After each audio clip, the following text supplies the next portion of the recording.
Hello everyone, आप सभी का हमारे YouTube channel Rudra nursing express में हार्दिक स्वागत है। आज के वीडियो में हम बात करेंगे मैकेनिज्म ऑफ लीवर के बारे में। सबसे पहले हम जानेंगे नॉर्मल लीवर से जुड़े इंपॉर्टेंट की टर्म्स कौन कौन से हैं। फिर हम स्टेप बाय स्टेप समझेंगे कि लीवर में कौन कौन से मैकेनिज्म होते हैं, और सबसे अधिक जरूरी इन स्टेप्स को आसानी से याद रखने के लिए एक आसान ट्रिक भी यहाँ पे हम लोग सीखेंगे। तो वीडियो को पूरा देखें और इसे लाइक एंड शेयर जरूर करें। और नर्सिंग की बेहतरीन तैयारी के लिए रुद्र नर्सिंग एक्सप्रेस को सब्सक्राइब करना बिल्कुल भी ना भूलें। तो चलिए टॉपिक को शुरू करते हैं। मैकेनिज्म ऑफ लीवर को हम लोग कार्डिनल मूवमेंट के नाम से भी जानते हैं। ठीक है बच्चा, क्या कहते हैं? मैकेनिज्म ऑफ लीवर को कार्डिनल मूवमेंट भी कहते हैं। ठीक, चलिए अगला पॉइंट क्या है? When foetus pass through the birth canal they show a sequence of movements. याद रखिएगा, कहना क्या चाहता है, जब हमारा फीटस बर्थ कैनाल में इंटर करता है और आगे की ओर गुजरता है तो उसे जो है निम्नलिखित सीक्वेंस को जो है फॉलो करना पड़ता है। ठीक है, ये सीक्वेंस क्या बेटा होते हैं? याद रखिएगा, मूवमेंट से रिलेटेड सीक्वेंस है। क्लियर है बच्चा? चलिए अब हम जानेंगे कि कौन कौन से मूवमेंट। और सबसे पहला हमारा है engagement, descent, flexion, internal rotation, crowning, extension, restitution, external rotation and expulsion. ठीक है, तो इन सीरीज को फॉलो करते हुए जो है बेबी का बर्थ होता है। ठीक, चलिए अगला पॉइंट है, for successful normal labour a coordinated interaction of the uterine activity, maternal pelvis and foetus is required. ठीक है, क्या कहना चाहता है? अगर नॉर्मल लेवल की अगर हम बात करते हैं, कार्डिनल मूवमेंट को अगर आप सक्सेस बनाना चाहते हैं तो कुछ यहाँ पे इंपॉर्टेंट कोऑर्डिनेशन जो है ज़रूरी है। तो याद रखिएगा, सबसे पहला हमारा यूट्रीन एक्टिविटी। पहला क्या बच्चा? यूट्रीन एक्टिविटी होना चाहिए, यानी कि कॉन्ट्रेक्शन उसमें होना चाहिए। ठीक, दूसरे मैटरनल पेल्विस की बात करते हैं, पर्याप्त उसमें पैसेज होना चाहिए। अगला क्या है? फीटस। ठीक है, फीटस को पैसेंजर कहा गया है, मतलब फीटस जो है एक आगे की ओर गुजरने का काम करता है। ठीक है, किसमें? मैटरनल पेल्विस में, राइट। चलिए अब हम यहाँ पे देखेंगे इम्पॉर्टेंट ट्रिक्स। ठीक है, किस तरह जो है ये स्टेप्स जो है आपको यहाँ पे याद करना है, तो उसके लिए मैंने एक ट्रिक बनाई है। Elephants dances freely in crowded event, racing in every aim. ठीक है, क्या कहना चाहता है? Elephants dances freely in crowded events. Crowded जो माने भीड़ भाड़ वाले जो इवेंट्स हो रहे हैं, उसमें हमारा जो हाथी है वो क्या है? फ्रीली रूप से, मुक्त रूप से डांस कर रहा है। और शाम को जैसे ही होता है तो वो क्या करता है? रेसिंग करता है। ठीक है, तो बच्चा ई, यहाँ पे एलिफेंट का सबसे पहले क्या होता है? ई। ई का मतलब क्या होगा? एंगेजमेंट। ठीक है, डांस, डांस का डी क्या होगा यहाँ पे? Descent of head. ठीक है, फ्रीली में एफ जो आ रहा है उसको फ्लेक्सियन से डिनोट करेंगे। ठीक, और इनमें जो आई हो रहा है वो इंटरनल रोटेशन ऑफ हेड। ठीक है, क्राउडेड में आप देख रहे हैं सी, इसका मतलब क्या होगा? क्राउनिंग होगा। ठीक है, इवेंट में ई का मतलब क्या होगा? एक्सटेंशन ऑफ हेड होगा। ठीक, और रेसिंग में आर का मतलब रेस्टिट्यूशन होगा। ठीक, और इनमें आई का मतलब क्या होगा बेटा? Internal rotation off shoulder. ठीक, और एवरी में ई का मतलब क्या होगा हमारा? External rotation of head. ठीक, और इवनिंग में ई का मतलब एक्सपल्सन। ठीक है, यानी कि birth off shoulders and trunk. यहाँ पे जो शोल्डर और ट्रंक है उसका किस प्रकार जो है एक्सपल्सन होगा? किसके द्वारा? लेटरल फ्लेक्शन के द्वारा। ठीक है बच्चा, चलिए चलिए अब हम बात करेंगे क्राइटेरिया ऑफ नॉर्मल लेबर। ठीक है, तो यानी कि नॉर्मल लेबर के लिए कौन कौन से क्राइटेरिया का होना जरूरी है। ठीक है, यानी कि यहाँ पे इंपॉर्टेंट की टर्म्स के बारे में हम लोग जानेंगे। तो सबसे पहला बच्चा क्या होता है? लाई। लाई का मतलब क्या होता है? Long axis of the fetus to the long axis of mother's uterus. ठीक है, यानी कि इन दोनों के बीच में जो रिलेशन होता है, फीटस का लॉन्ग एक्सेस और मदर के यूटरस के लॉन्ग एक्सेस, ठीक है, इनके बीच में जब रिलेशन जो होता है तो उसको हम बेटा क्या कहेंगे? लाई कहेंगे। ठीक है, जैसे इसका एग्जाम्पल याद रखिएगा, लॉन्गिट्यूडनल। ठीक है, तो नॉर्मल लेवर के लिए लॉन्गिट्यूडनल होना बहुत जरूरी है। लॉन्गिट्यूडनल से मतलब क्या है? मान लीजिए ये यूटरस है माँ का। ठीक है, इसमें तो बेबी की जो पोजीशन होगी बेटा वो कैसी होगी? लॉन्गिट्यूडनल होगी। ठीक है, और एक्सेस भी आप देख रहे हैं, जो यूटरस की एक्सिस है वो भी कैसी है? लॉन्गिट्यूडनल है। ठीक है, तो इस कंडीशन को हम क्या कहेंगे? लाई कहेंगे। ठीक है, चलिए दूसरा पॉइंट हमारा एटीट्यूड है। ठीक, एटीट्यूड का मतलब क्या होता है? Relationship of fetal body parts to each other. ठीक है, यानी कि फीटल बॉडी पार्ट जैसे बेबी का हेड हो गया, ट्रंक हो गया, ठीक है, और उसके एक्सट्रीमिटीज हो गए यानी कि हाथ पैर हो गए, तो वो एक दूसरे से कैसे संबंध स्थापित कर रहे हैं, तो इस कंडीशन को हम क्या कहते हैं बेटा? एटीट्यूड कहते हैं। ठीक है, इसका एग्जाम्पल याद रखिएगा, गुड फ्लेक्शन। फ्लेक्शन का मतलब क्या होता है? आपस में कोई चीज का मुड़ जाना। ठीक है, जब बच्चा बेबी पास करता है हाँ, मदर के पेल्विस में, तो क्या होता है बच्चा, ये आप अपने आप को सिकोड़ लेता है, ठीक है, यानी कि फ्लेक्सियन कर लेता है, ठीक। चलिए चलिए अगला हमारा पॉइंट है पोजीशन। तो पोजीशन में बेटा क्या होता है, a specific part of the fetus to the mother's pelvis, यानी कि मदर की जो पेल्विस होती है उसमें फीटस का कौन सा स्पेसिफिक पार्ट आ रहा है, चाहे वो ऑक्सीपोट हो या सैक्रम हो या मेंटम हो, तो ये बेटा क्या है, स्पेसिफिक पार्ट होते हैं फीटस के, ठीक है। चलिए इसका एग्जाम्पल याद रखिएगा, LOA यानी कि लेफ्ट ऑक्सीपिट एंटीरियर, ठीक है, यानी कि ये जो लोअर पोजीशन होती है बेटा, ये मोस्ट फेवरेबल पोजीशन होगी, ठीक है। लोअर में क्या होता है, जो आपका ऑक्सीपिट होगा बेबी का वो एंटीरियर साइड में होगा, यानी कि आप उसको इजिली देख सकते हो, ठीक है, with the help of diagram की सहायता से मैं बता रहा हूँ, ठीक है। चलिए दूसरा क्या होता है, रोआ, इसका मतलब राइट ऑक्सीपिट एंटीरियर, ठीक है, यानी कि जो ऑक्सीपिट है वो एंटीरियर तो है, आपके सामने है, लेकिन किस साइड है, फीमेल पेल्विस के राइट साइड है, जबकि लोअर में क्या होता है, ऑक्सीपुट एंटीरियर होता है बेटा, और क्या होता है, लेफ्ट साइड होता है, किसके, फीमेल पेल्विस के, ठीक है। चलिए नेक्स्ट क्या है, प्रेजेंटेशन। तो प्रेजेंटेशन में क्या होता है, the part of the fetus that enter the birth canal first, ठीक है, बर्थ कैनाल में फीटस का वह पार्ट जो सबसे पहले इंटर होता है उसको हम बेटा क्या कहेंगे, प्रेजेंटेशन कहते हैं, ठीक। नॉर्मल लेबर के लिए सिफेलिक होना बहुत जरूरी है, ठीक है, यानी कि हेड के थ्रू।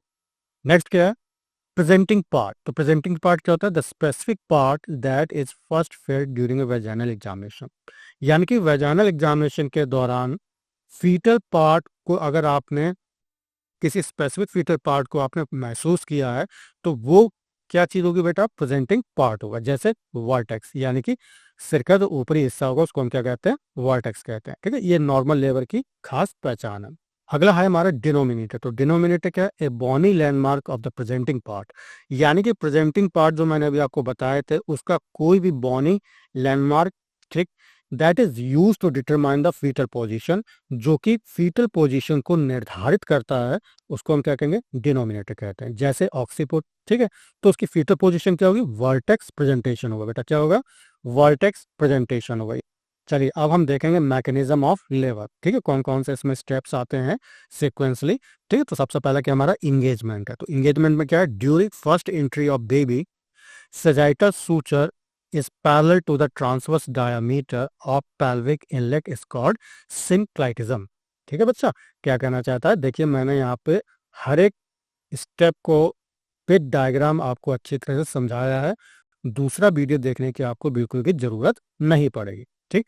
तो क्या कह रहा है, during first entry of baby, जैसे ही बेबी एंट्री करता है पेल्विस में, तो बेबी के हेड का जो सजाइटल सूचर है बेटा, ये क्या है, देखिए आप डायग्राम में ध्यान से, ये चीज हमारी क्या होती है, सजाइटल सूचर होता है, क्या होता है बेटा, ये सजाइटल सूचर होता है, ठीक है। तो जब ये सजाइटल सूचर इंटर करता है बेबी के हेड में, तो जो फीमेल पेल्विस का ट्रांसवर्स डायमीटर है बेटा, ट्रांसवर्स डायमीटर कौन सा है, ये देखिए, ये जो है ट्रांसवर्स डायमीटर, और आप ये देख रहे हैं दोनों ही एक दूसरे क्या होते हैं, पैरेलल होते हैं, ठीक है। तो इस कंडीशन को हम क्या कहते हैं, सिनक्लाइटिज्म कहते हैं, क्या कहते हैं बच्चा, सिनक्लाइटिज्म कहते हैं, ठीक है।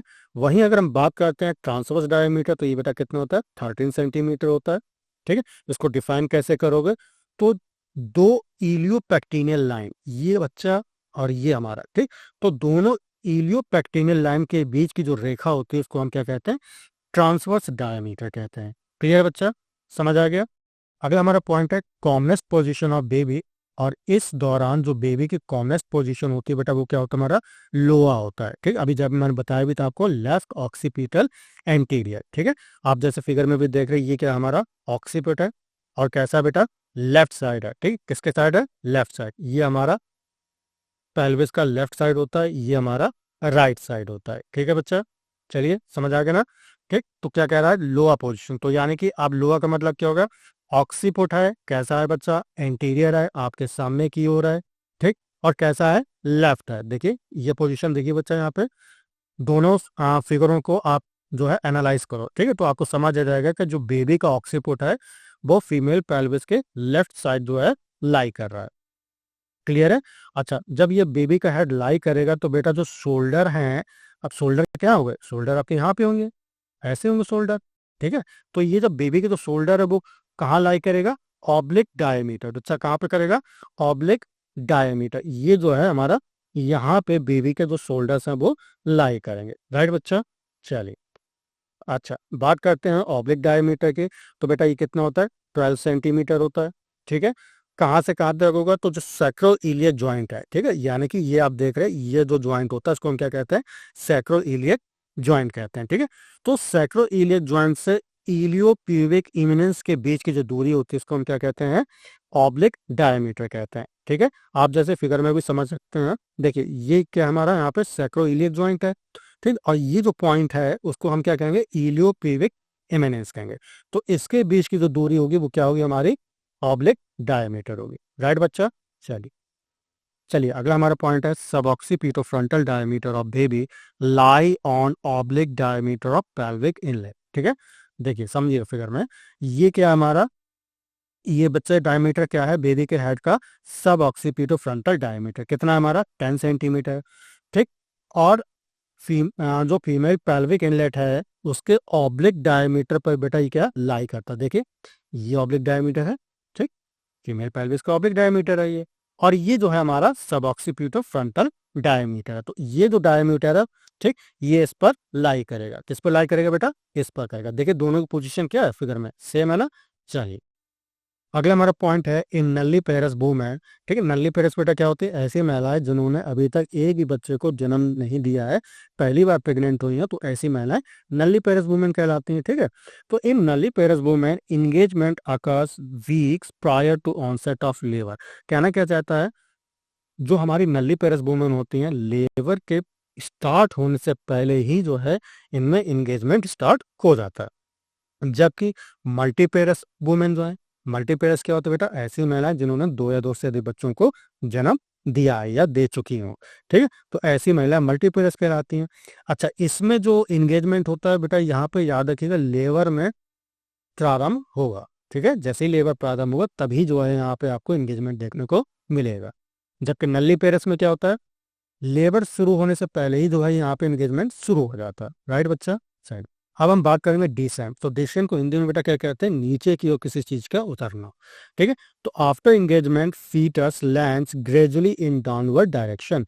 क्या कह रहा है, जैसे ही एंगेजमेंट हमारा खत्म हो जाता है उसके दौरान क्या होता है, उसके बाद फीटस जो है धीरे धीरे नीचे की ओर उतरना शुरू कर देता है। ठीक, in first stage of labour this process is slow. अगर हम फर्स्ट स्टेज ऑफ लेबर की बात करते हैं तो वहाँ पे जो डिसेंट की जो कंडीशन होती है, जो घटना होती है बेटा, वो क्या होती है वहाँ पे बहुत धीमी होती है।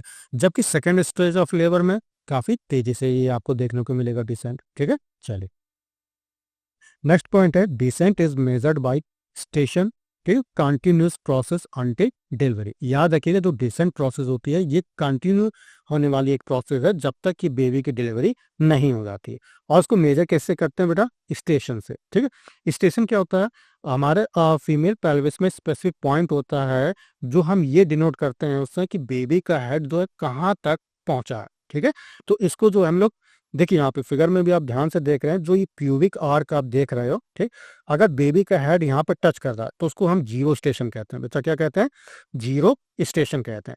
अगर ये जीरो के ऊपर है, ठीक, तो वो माइनस को इंडिकेट करेगा, अगर वो जीरो के नीचे है तो प्लस को इंडिकेट करेगा। ठीक है, तो जो माइनस स्टेशन है इसका मतलब डिलीवरी होने में अभी टाइम है। ठीक, वहीं अगर प्लस स्टेशन की अगर हम बात करते हैं, बेबी का हेड जो है वो नीचे आ गया है, तो ये जो है शो करता है कि डिलीवरी बहुत जल्दी होने वाली है।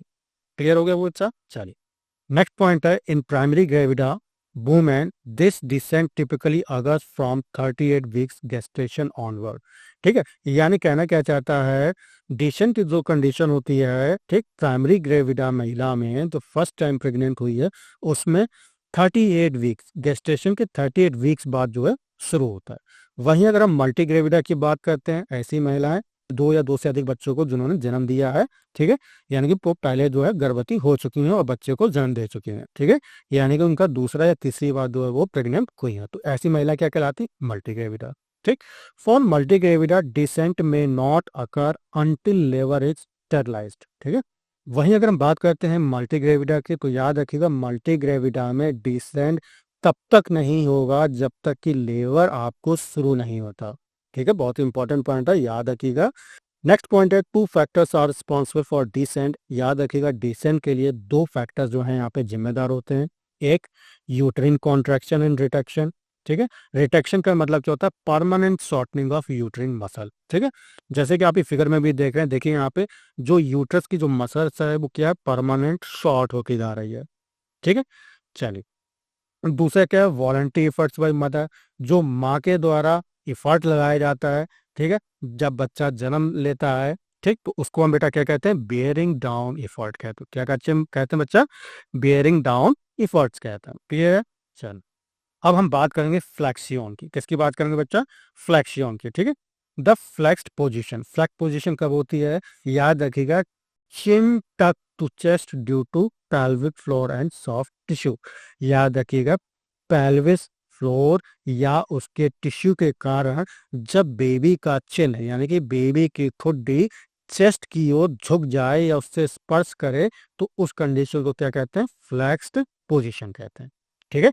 तो ऐसा होने से क्या होता है, reduces the diameter of the baby set. ऐसे जो है बेटा क्या होता है, बेबी के हेड का जो डायमीटर है वो रिड्यूस हो जाता है। इससे क्या होगा, बेबी को जो है वो आसानी से वो इजिली पास हो जाएगा। आपके जो बट कैनाल का जो नैरोस पार्ट होता है, संकीर्ण जो पार्ट होता है, उससे आसानी से वो गुजर जाएगा, ठीक है। चलिए, this flexion allow the smallest diameter of the fetal head।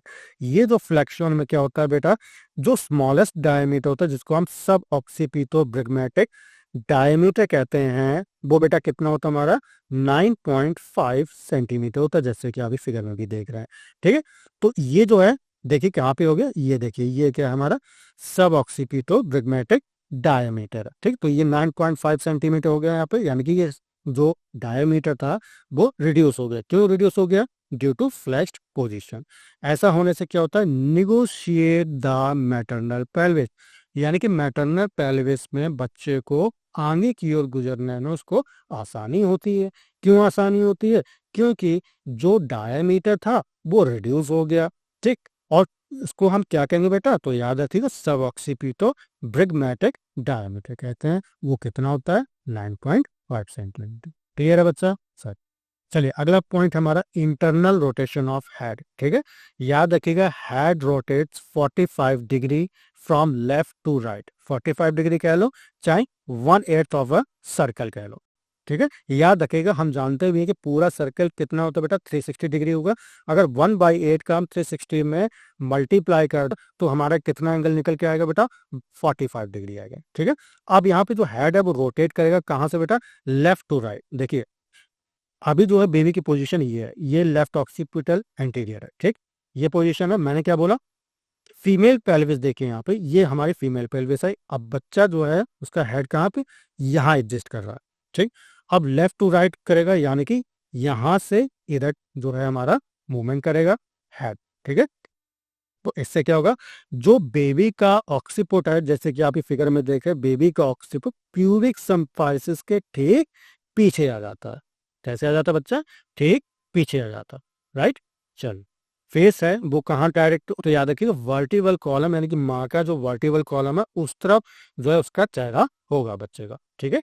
चलो, due to the internal rotation neck of baby become twisted. अब यहाँ होता क्या है कि जब बेबी का हेड रोटेट हुआ है, लेफ्ट टू राइट रोटेट हुआ है, तो ऐसे में बेबी का जो गर्दन होती है बेटा, उसमें क्या मरोड़ उत्पन्न हो जाती है, ठीक है। ट्विस्टिंग आ जाती है, जिसको हम क्या कहते हैं, टॉर्सियन ऑफ द नेक कहते हैं। क्या कहते हैं बच्चा, टॉर्सियन ऑफ द नेक कहते हैं, राइट। चलिए, अगला हमारा क्राउनिंग, ठीक है। तो it is also known as a ring of fire, ठीक है। याद रखिए, क्राउनिंग को हम रिंग ऑफ फायर के नाम से भी जानते हैं। क्यों, because the experience can feel like a burning और stinging sensation by the mother. क्योंकि यहाँ के माँ के द्वारा जो है कुछ ऐसा अनुभव किया जाता है जैसे कुछ जल रहा हो, ठीक है, कुछ जलन बर्निंग सी सेंसेशन आती है, ठीक।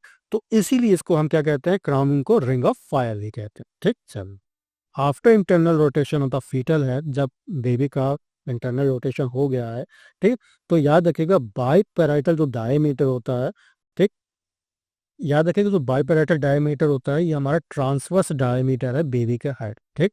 बेबी के हेड का जो ट्रांसवर्स डायमीटर होता है उसी को हम क्या कहते हैं, बाइपेराइटल डायमीटर कहते हैं, जैसे कि अभी फिगर में भी देख रहे हैं। देखिए ये क्या है हमारा बाइपेराइटल डायमीटर, ये पैराइटल बोन है, ठीक। दो पैराइटल बोन के बीच की जो दूरी होती है वो हमारा बाई पैराइटल डायमीटर कहलाता है। ये कितना होता है बेटा? 9.5 सेंटीमीटर होता है।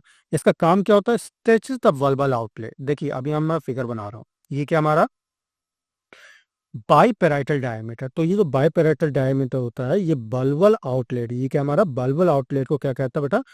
फैलाता है। क्या करेगा? फैलाएगा, ठीक है। याद रखिएगा the head can not receive back after the contraction is over.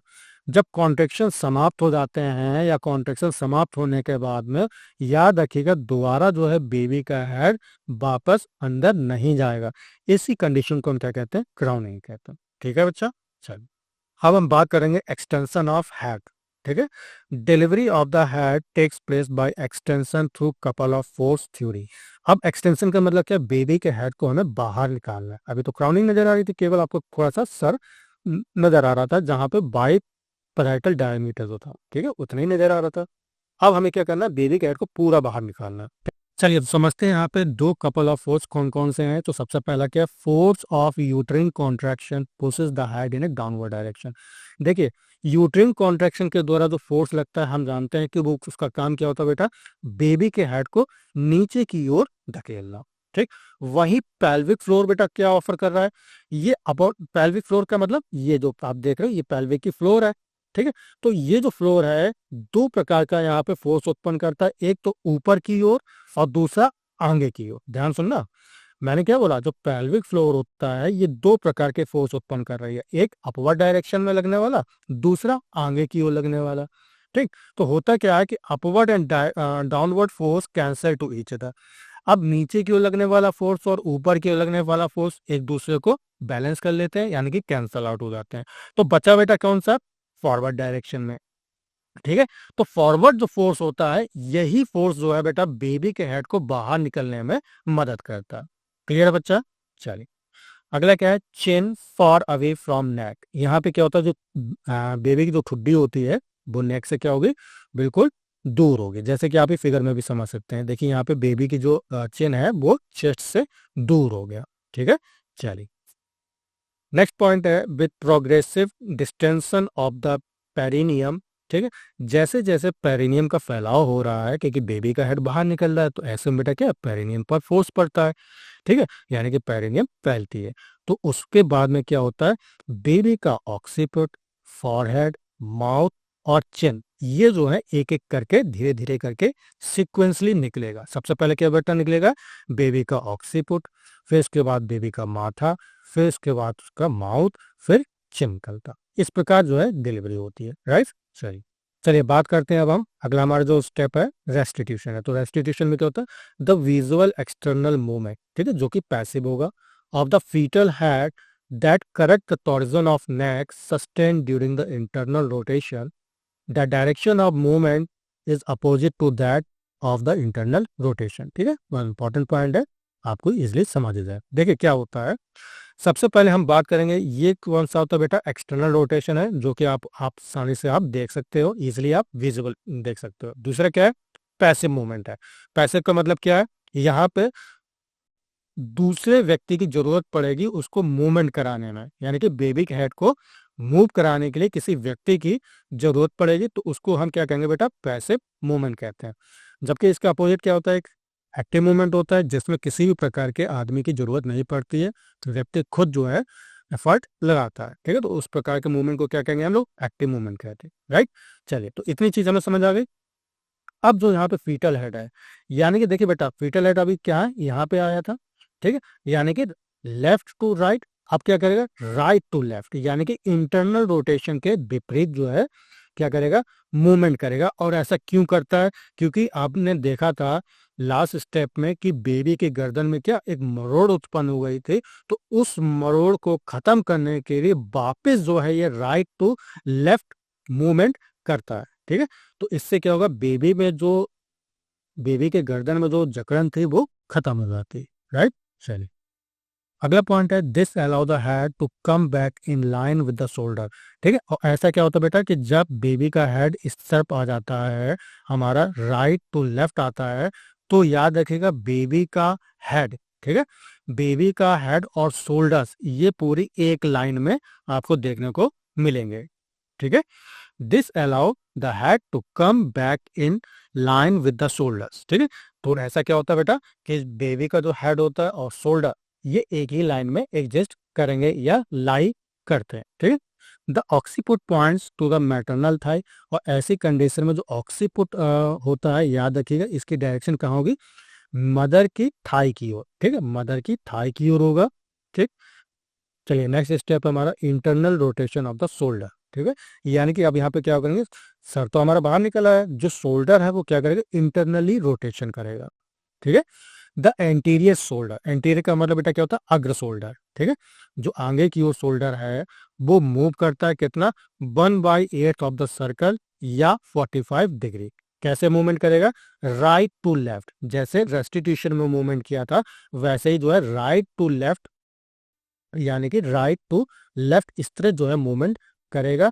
जिससे होता क्या है, बेबी का जो एंटीरियर शोल्डर है वो ठीक प्यूबिक सिम्फाइसिस के नीचे आ जाता है। कहाँ आ जाता है बेटा, प्यूबिक सिम्फाइसिस के ठीक नीचे आ जाता है। चलिए अगला पॉइंट है, at this point fetal shoulders are come in the anterior posterior diameter of the pelvic outlet, ठीक है। यानी कि पेल्विक आउटलेट की जो बेटा एंटीरियर पोस्टीरियर डायमीटर जो आप देख रहे हैं ये, ठीक है, ये जो आप डायमीटर देख रहे हैं इस डायमीटर के अलोंग जो है शोल्डर्स बेबी का लाई कर जाता है, ठीक है।